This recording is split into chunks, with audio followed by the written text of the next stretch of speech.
G.K. Chesterton's Charles Dickens. Chapter 10. The Great Dickens Characters. All criticism tends too much to become criticism of criticism, and the reason is very evident. It is that criticism of creation is so very staggering a thing. We see this in the difficulty of criticizing any artistic creation. We see it again in the difficulty of criticizing that creation which is spelt with a capital C. The pessimists who attack the universe are always under this disadvantage. They have an exhilarating consciousness that they could make the sun and moon better, but they also have the depressing consciousness that they could not have made the sun and moon at all. A man looking at a hippopotamus may sometimes be tempted to regard a hippopotamus as an enormous mistake, but he is also bound to confess that a fortunate inferiority prevents him personally from making such mistakes. It is neither a blasphemy nor an exaggeration to say that we feel something of the same difficulty in judging of the very creative element in human literature. And this is the first and last dignity of Dickens, that he was a creator. He did not point out things, he made them. We may disapprove of Mr. Guppy, but we recognize him as a creation flung down like a miracle out of an upper sphere. We can pull him to pieces, but we could not have put him together. We can destroy Mrs. Gamp in our wrath, but we could not have made her in our joy. Under this disadvantage, any book about Dickens must definitely labor. Real primary creation, such as the sun or the birth of a child, calls forth not criticism, not appreciation, but a kind of incoherent gratitude. This is why most hymns about God are bad, and this is why most eulogies on Dickens are bad. The eulogists of the divine and of the human creator are alike inclined to appear sentimentalists, because they are talking about something as very real. In the same way, love letters always sound florid and artificial, because they are about something real. Any chapter such as this chapter must therefore in a sense be inadequate. There is no way of dealing properly with the ultimate greatness of Dickens except by offering sacrifice to him as a god, and this is opposed to the etiquette of our time. But something can perhaps be done in the way of suggesting what was the quality of this creation. But even in considering its quality, we ought to remember that quality is not the whole question. One of the godlike things about Dickens is his quantity. His quantity as such, the enormous output, the incredible fecundity of his invention. I have said a moment ago that not one of us could have invented Mr. Guppy. But even if we could have stolen Mr. Guppy from Dickens, we have still to confront the fact that Dickens would have been able to invent another quite inconceivable character to take his place. Perhaps we could have created Mr. Guppy, but the effort would certainly have exhausted us. We should be ever afterwards wheeled about in a bath chair at Bournemouth. Nevertheless, there is something that is worth saying about the quality of Dickens. At the very beginning of this review, I remarked that the reader must be in a mood, at least, of democracy. To some it may have sounded irrelevant, but the Revolution was as much behind all the books of the 19th century as the Catholic religion, let us say, was behind all the colours and carvings of the Middle Ages. Another great name of the 19th century will afford an evidence of this, and will also bring us most sharply to the problem of the literary quality of Dickens. Of all these 19th century writers, there is none, in the noblest sense, more democratic than Walter Scott. As this may be disputed, and as it is relevant, I will expand the remark.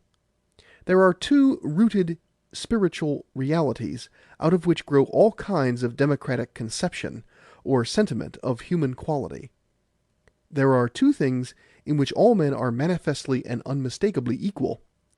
They are not equally clever, or equally muscular, or equally fat, as the sages of the modern reaction, with piercing insight, perceive. But this is a spiritual certainty, that all men are tragic, and this, again, is an equally sublime spiritual certainty, that all men are comic. No special and private sorrow can be so dreadful as the fact of having to die, and no freak or deformity can be so funny as the mere fact of having 2 legs. Every man is important if he loses his life, and every man is funny if he loses his hat and has to run after it. And the universal test everywhere of whether a thing is popular of the people is whether it employs vigorously these extremes of the tragic and the comic. Shelley, for instance, was an aristocrat, if ever there was one in the world. He was a republican, but he was not a democrat. In his poetry there is every perfect quality except this pungent and popular stab. For the tragic and the comedy you must go, say, to Burns, a poor man. And all over the world the folk literature, the popular literature, is the same. It consists of very dignified sorrow and very undignified fun. Its sad tales are of broken hearts, its happy tales are of broken heads. These, I say, are 2 roots of democratic reality. But they have in more civilized literature a more civilized embodiment of form. In literature such as that of the 19th century, the 2 elements appear somewhat thus. Tragedy becomes a profound sense of human dignity. The other and jollier element becomes a delighted sense of human variety. The first supports equality by saying that all men are equally sublime. The second supports equality by observing that all men are equally interesting. In this democratic aspect of the interest and variety of all men, there is, of course, no democrat so great as Dickens. But in the other matter, in the idea of the dignity of all men, I repeat that there is no democrat so great as Scott. This fact, which is the moral and enduring magnificence of Scott, has been astonishingly overlooked. His rich and dramatic effects are gained in almost every case by some grotesque or beggarly figure rising into a human pride and rhetoric. The common man, in the sense of the paltry man, becomes the common man in the sense of the universal man. He declares his humanity, for the meanest of all the modernities has been the notion that the heroic is an oddity or variation, and that the things that unite us are merely flat or foul. The common things are terrible and startling, death, for instance, and first love. The things that are common are the things that are not commonplace. Into such high and central passions the comic Scott character will suddenly rise. Remember the firm and almost stately answer of the preposterous Nicol Jarvie when Helen Macgregor seeks to browbeat him into condoning lawlessness and breaking his bourgeois decency. That speech is a great monument of the middle class. Molière made Monsieur Jourdain talk prose, but Scott made him talk poetry. Think of the rising and rousing voice of the dull and gluttonous Athelstane when he answers and overwhelms De Bracy. Think of the proud appeal of the old beggar in The Antiquary when he rebukes the duellists. Scott was fond of describing kings in disguise, but all his characters are kings in disguise. He was, with all his errors, profoundly possessed with an old religious conception, the only possible democratic basis, the idea that man himself is a king in disguise. In all this, Scott, though a royalist and a Tory, had in the strangest way the heart of the Revolution. For instance, he regarded rhetoric, the art of the orator, as the immediate weapon of the oppressed. All his poor men make grand speeches, as they did in the Jacobin Club, which Scott would have so much detested. And it is odd to reflect that he was, as an author, giving free speech to fictitious rebels, while he was, as a stupid politician, denying it to real ones. But the point for us here is that all this popular sympathy of his rests on the graver basis, on the dark dignity of man. "Can you find no way?" asks Sir Arthur Wardour of the beggar when they are cut off by the tide.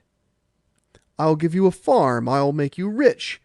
"Our riches will soon be equal," says the beggar, and looks out across the advancing sea. Now I have dwelt on this strong point of Scott because it is the best illustration of the one weak point of Dickens. Dickens had little or none of this sense of the concealed sublimity of every separate man. Dickens's sense of democracy was entirely of the other kind. It rested on the other of the two supports of which I have spoken. It rested on the sense that all men were wildly interesting and wildly varied. When a Dickens character becomes excited, he becomes more and more himself. He does not, like the Scott beggar, turn more and more into man. As he rises, he grows more and more into a gargoyle or grotesque. He does not, like the fine speaker in Scott, grow more classical as he grows more passionate, more universal as he grows more intense. The thing can only be illustrated by a special case. Dickens did more than once, of course, make one of his quaint or humble characters assert himself in a serious crisis, or defy the powerful. There is, for instance, the quite admirable scene in which Susan Nipper, one of the greatest of Dickens's achievements, faces and rebukes Mr. Dombey. But it is still true, and quite appropriate in its own place and manner, that Susan Nipper remains a purely comic character throughout her speech, and even grows more comic as she goes on. She is more serious than usual in her meaning, but not more serious in her style. Dickens keeps the natural diction of Nipper, but makes her grow more nipperish as she grows more warm. But Scott keeps the natural diction of Bailey Jarvey, but insensibly sobers and uplifts the style until it reaches a plain and appropriate eloquence. This plain and appropriate eloquence was, except in a few places at the end of Pickwick, almost unknown to Dickens. Whenever he made comic characters talk sentiment comically, as in the instance of Susan, it was a success, but an avowedly extravagant success. Whenever he made comic characters talk sentiment seriously, it was an extravagant failure. Humor was his medium, his only way of approaching emotion. Wherever you do not get humor, you get unconscious humor. As I have said elsewhere in this book, Dickens was deeply and radically English, the most English of our great writers. And there was something very English in this contentment with a grotesque democracy, and in this absence of the eloquence and elevation of Scott. The English democracy is the most humorous democracy in the world. The Scotch democracy is the most dignified, while the whole abandoned and satiric genius of the English populace come from its being quite undignified in every way. A comparison of the two types can be found, for instance, by putting a Scotch labour leader like Mr. Keir Hardie alongside an English labour leader like Mr. Will Crooks. Both are good men, honest and responsible and compassionate, but we can feel that the Scotchman carries himself seriously and universally, the Englishman personally and with an obstinate humour. Mr. Keir Hardie wishes to hold up his head as man. Mr. Crooks wishes to follow his nose as Crooks. Mr. Keir Hardie is very like a poor man in Walter Scott. Mr. Crooks is very much like a poor man in Dickens. Dickens then had this English feeling of a grotesque democracy. But that is more properly meant a vastly varying democracy. The intoxicating variety of men, that was his vision and conception of human brotherhood, and certainly it is a great part of human brotherhood. In one sense, things can only be equal if they are entirely different. Thus, for instance, people talk with a quite astonishing gravity about the inequality or equality of the sexes, as if there could possibly be any inequality between a lock and a key. Wherever there is no element of variety, wherever all the items literally have an identical aim, there is at once and of necessity inequality. A woman is only inferior to man in the matter of being not so manly. She is inferior in nothing else. Man is inferior to woman in so far as he is not a woman. There is no other reason. And the same applies in some degree to all genuine differences. It is a great mistake to suppose that love unites and unifies men. Love diversifies them, because love is directed toward individuality. The thing that really unites men and makes them like to each other is hatred. Thus, for instance, the more we love Germany, the more pleased we shall be that Germany should be something different from ourselves, should keep her own ritual and conviviality, and we ours. But the more we hate Germany, the more we shall copy German guns and German fortifications in order to be armed against Germany. The more modern nations detest each other, the more meekly they follow each other, for all competition is in its nature only a furious plagiarism. As competition means always similarity, it is equally true that similarity always means inequality. If everything is trying to be green, some things will be greener than others. But there is an immortal and indestructible equality between green and red. Something of the same kind of irrefutable equality exists between the violent and varying creations of such a writer as Dickens. They are all equally ecstatic fulfillments of a separate line of development. It would be hard to say that there could be any comparison or inequality, let us say, between Mr. Sapsea and Mr. Elijah Pogram. They are both in the same difficulty. They can neither of them contrive to exist in this world. They are both too big for the gate of birth. Of the high virtue of this variation I shall speak more adequately in a moment. But certainly this love of mere variation, which I have contrasted with the classicism of Scott, is the only intelligent statement of the common case against the exaggeration of Dickens. This is the meaning, the only sane or endurable meaning, which people have in their minds when they say that Dickens is a mere caricaturist. They do not mean merely that Uncle Pumblechook does not exist. A fictitious character ought not to be a person who exists. He ought to be an entirely new combination, an addition to the creatures already existing on the earth. They do not mean that Uncle Pumblechook could not exist, for on that obviously they can have no knowledge whatever. They do not mean that Uncle Pumblechook's utterances are selected and arranged so as to bring out his essential Pemblechookery. To say that is simply to say that he occurs in a work of art. But what they do really mean is this, and there is an element of truth in it. They mean that Dickens nowhere makes the reader feel that Pumblechook has any kind of fundamental human dignity at all. It is nowhere suggested that Pumblechook will some day die. He is rather as one of the idle and evil fairies, who are innocuous and yet malignant, and who live forever because they never really live at all. This dehumanized vitality, this fantasy, this irresponsibility of creation, does in some sense truly belong to Dickens. It is the lower side of his hilarious human variety. But now we come to the higher side of his human variety, and it is far more difficult to state. Mr. George Gissing, from the point of view of the passing intellectualism of our day, has made, among his many wise tributes to Dickens, a characteristic complaint about him. He has said that Dickens, with all his undoubted sympathy for the lower classes, never made a working man, a poor man, specifically and highly intellectual. An exception does exist, which he must at least have realized. A wit, a diplomatist, a great philosopher. I mean, of course, Mr. Weller. Broadly, however, the accusation has a truth, though it is a truth that Mr. Gissing did not grasp in its entirety. It is not only true that Dickens seldom made a poor character what we call intellectual, it is also true that he seldom made any character what we call intellectual. Intellectualism was not at all present to his imagination. What was present to his imagination was character, a thing which is not only more important than intellect, but is also much more entertaining. When some English moralists write about the importance of having character, they appear to mean only the importance of having a dull character. But character is brighter than wit, and much more complex than sophistry. The whole superiority of the democracy of Dickens over the democracy of such a man as Gissing lies exactly in the fact that Gissing would have liked to prove that poor men could instruct themselves and could instruct others. It was of final importance to Dickens that poor men could amuse themselves and could amuse him. He troubled little about the mere education of that life.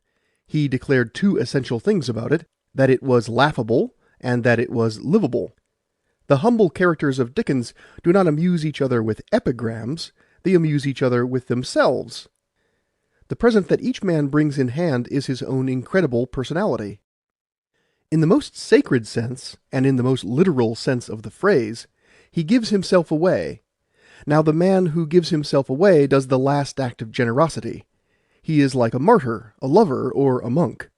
But he is also almost certainly what we commonly call a fool. The key of the great characters of Dickens is that they are all great fools. There is the same difference between a great fool and a small fool as there is between a great poet and a small poet. The great fool is a being who is above wisdom, rather than below it.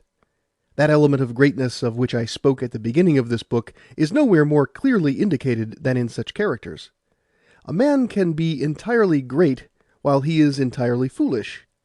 We see this in the epic heroes, such as Achilles. Nay, a man can be entirely great because he is entirely foolish. We see this in all the great comic characters of all the great comic writers of whom Dickens was the last. Bottom the Weaver is great because he is foolish. Mr. Toots is great because he is foolish. The thing I mean can be observed, for instance, in innumerable actual characters. Which of us has not known, for instance, a great rustic? A character so incurably characteristic that he seemed to break through all canons about cleverness or stupidity. We do not know whether he is an enormous idiot or an enormous philosopher. We know only that he is enormous, like a hill. These great grotesque characters are almost entirely to be found where Dickens found them, among the poorer classes. The gentry only attain this greatness by going slightly mad. But who has not known an unfathomably personal old nurse? Who has not known an abysmal butler? The truth is that our public life consists almost exclusively of small men. Our public men are small because they have to prove that they are in the commonplace interpretation clever, because they have to pass examinations, to learn codes of manner, to imitate a fixed type. It is in private life that we find the great characters. They are too great to get into the public world. It is easier for a camel to pass through the eye of a needle than for a great man to enter into the kingdoms of the earth. The truly great and gorgeous personality, he who talks as no one else could talk, and feels with an elementary fire, you will never find this man on any cabinet bench, in any literary circle, at any society dinner. Least of all will you find him in artistic society. He is utterly unknown in Bohemia. He is more than clever, he is amusing. He is more than successful, he is alive.